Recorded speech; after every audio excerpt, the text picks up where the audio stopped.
Welcome back to Homestead on the Hill. Today we are going to take a look at shaping your gluten-free sourdough sandwich loaf. Working with gluten-free bread dough in general is a little different than working with a standard wheat loaf. So we're going to take a look at how you're shaping that loaf before you're putting it in the bread pan.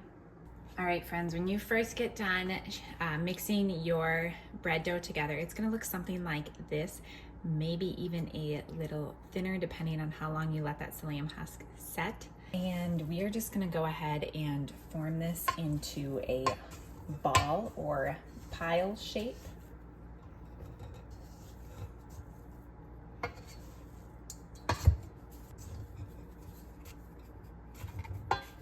So it looks something a little bit more like that, just scraped off the edges. Dough out onto my counter that is already floured.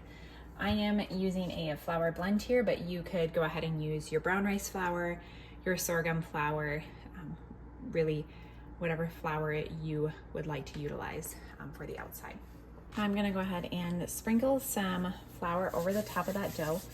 I want to avoid getting a ton on the top actually, because as we fold this dough together, if you have too much flour on the top, it's gonna add a dry spot into your loaf. So just a little sprinkle, and then utilizing the flour on the counter to get those sides floured. And then we're gonna go ahead and roll this dough together, kind of folding it. And just going ahead and working that dough kind of from the sides, tucking it under, as you can see. And if your top seems a little rough, you can go ahead and brush it. And you'll see how that instantly starts to smooth it out. Another trick is to go ahead and roll your loaf and then roll it back, and that will help smooth out that top.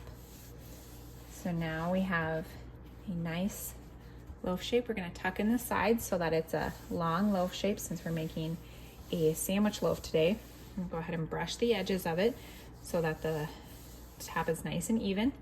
Now we're going to use our scraper to go ahead and lift that dough up into our pan. If you don't have a scraper, no big deal. You could use a spatula or just utilize your hands to transfer that into your loaf pan. From here, I'm going to go ahead and just score the top of this loaf with 3 slashes. That will help with the rise so that it expands evenly. And I'm going to go ahead and cover this with greased plastic wrap.